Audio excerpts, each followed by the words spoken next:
Producing crops in Georgia takes a large investment of time and money. One of the biggest threats to a crop is keeping pests away. And thanks to UGA research, farmers have management strategies to fight insects that can devastate a crop. The Monitor's Mark Wildman has the report.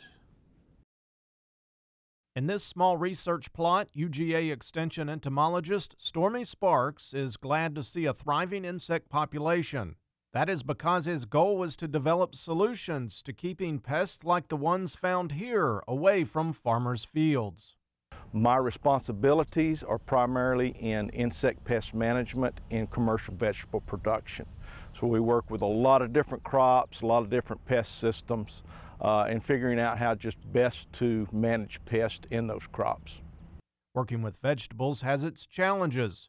The crop is very expensive to produce, so keeping the pest away is critical to a farmer. Some crops, some row crops, if you get 10% damage, it could be a 10% loss in yield.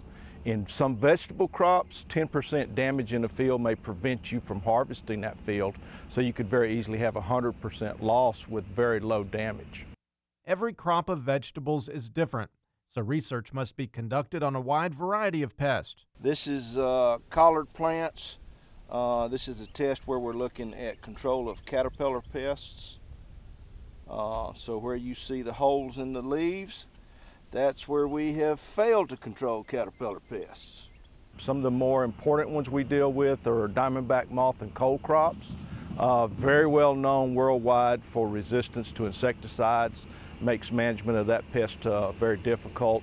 Silverleaf whitefly in a wide variety of fall crops. We can get huge populations, which makes management of that pest very difficult. And of course, when you are researching a pest, it is nice to see it as you walk through the crop. This is diamondback moth larvae on kale. That is pretty much a full-grown larvae right there. It may get a little bit fatter than that, but that's about as long as they get. The work being done here is geared for the commercial vegetable grower, and the hope is that every dollar spent on research returns many more to the economy. So it is critical to stay one step ahead of the insects. Generally, when you deal with a new pest, your first thing that you look for is what insecticides can we control it with? Short-term answers.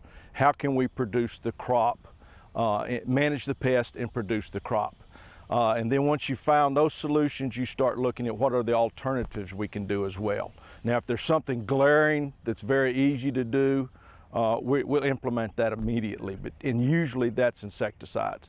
But then you start looking at host preferences, biological control, what can we do other than insecticides that will help manage the pest. If it wasn't for good research, Georgia would not have a strong vegetable growing industry. And thanks to entomologists like Stormy Sparks, not only does good research get conducted, but the information gets to the growers quickly. Reporting from Tifton, I'm Mark Wildman for the Georgia Farm Monitor.